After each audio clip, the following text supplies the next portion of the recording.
दोस्तों, इस वीडियो को शुरू करने से पहले मैं आपसे एक छोटी सी अपील करना चाहती हूँ। अगर ये कहानी आपके दिल को छू जाए, अगर इसमें आपको अपने जीवन के लिए सीख मिले, तो इसे लाइक, कमेंट और शेयर जरूर करना, क्योंकि जो बातें हम आज सुनने वाले हैं वे सिर्फ बच्चों की मासूमियत से जुड़ी नहीं है, बल्कि हमारे पूरे जीवन की दिशा बदलने वाली है। तो आइए शुरू करते हैं एक ऐसी कहानी जिसमें हम देखेंगे कि कैसे एक साधारण सा बच्चा हमें महान जीवन जीने का मार्ग दिखा सकता है। बहुत समय पहले हिमालय की तलहटी में बसे एक छोटे से गांव में देवदत्त नाम का एक शिक्षक रहता था। वह पढ़ा लिखा था, बड़े बड़े ग्रंथों का ज्ञाता था और लोग उसे ज्ञानवान समझ आदर करते थे। परंतु उसके भीतर एक प्रश्न हमेशा उभारता रहता, क्या मैं सचमुच जीवन के रहस्यों को जान गया हूँ? क्या मेरा ज्ञान ही मुझे शांति? एक दिन अपने ही गांव की पगडंडियों पर चलते हुए उसने देखा कि कुछ बच्चे मिट्टी से खेल रहे हैं। कोई मिट्टी का घर बना रहा था, कोई उसमें दरवाजे और खिड़कियां बना रहा था, तो कोई मिट्टी की गाड़ी बना रहा था। देवदत्त ने सोचा कि ये बच्चे क्यों अपना समय इन तुच्छ चीजों में बर्बाद कर रहे हैं। इन्हें तो पढ़ाई करनी चाहिए, किताबें पढ़नी चाहिए, बड़ा ज्ञान अर्जित करना चाहिए। वह आगे बढ़ा, लेकिन तभी उसके मन में आवाज आई, रुक जा, आज तेरा सबसे बड़ा शिक्षक नहीं बैठा इन बच्चों के बीच। और सचमुच धीरे धीरे देवदत्त का जीवन बदलने लगा। जब उसने बच्चों को खेलते हुए देखा तो पाया कि उनकी हंसी बिल्कुल निश्चल थी। उसमें कोई छल कपट नहीं था, कोई चिंता नहीं थी, वे बस जी रहे थे।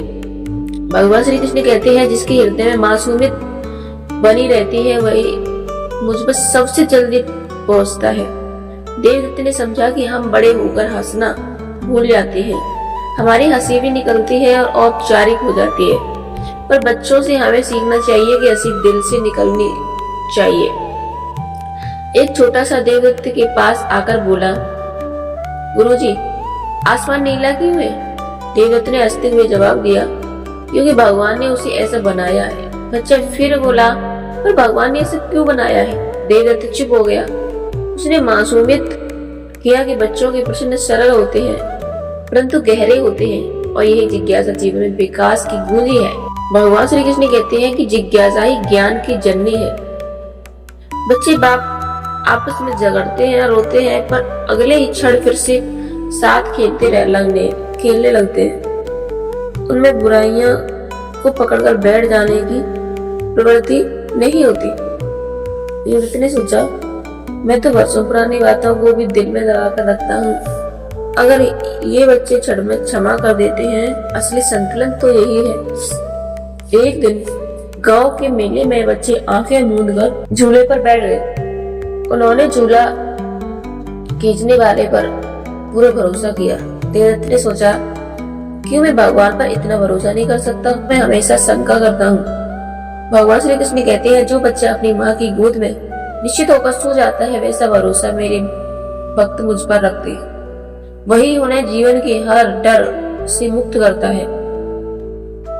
बच्चे मिट्टी के घर को महल समझ लेते हैं, लकड़ी के टुकड़े को तलवार।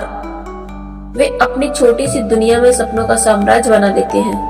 देवदत्त ने जाना, सपनों के बिना जीवन सूना है, और हम बड़े होकर डर के कारण सपने देखना बंद कर देते हैं। बच्चों के पास न बीते कल का बोझ होता है, न आने वाले कल की चिंता। वे पूरी तरह से अब में जीते हैं। देवदत्त ने सोचा, शायद यही कारण है कि बच्चे हमेशा खुश रहते हैं, हम हमेशा दुखी रहते हैं। भगवान श्री कृष्ण कहते हैं, कर्म करो, फल की चिंता मत करो।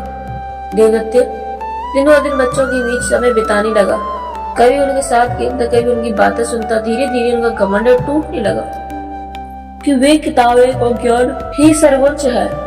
उसने पाया कि बच्चों के गुण ही जीवन का सच्चा ज्ञान है। गांव के लोग आश्चर्य करने लगे, जो गुरुजी हमें हमेशा उपदेश देते थे, आज वे बच्चों के साथ खेल रहे हैं।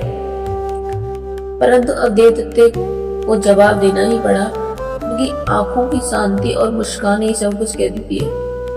दोस्तों, जब हमें जीवन कठिन लगे, जब हमें अपनी खुशियां खो दें, तब हमें बच्चों की ओर देखना चाहिए। हंसना, विश्वास करना, माफ करना, सपने देखना और वर्तमान में जीना सीखना चाहिए। याद रखिए, बच्चा वही है जो आज भी भगवान का सबसे प्यारा रूप है, और बच्चा वही है जो हमें सिखाता है कि जीवन कितना सरल और सुंदर हो सकता है।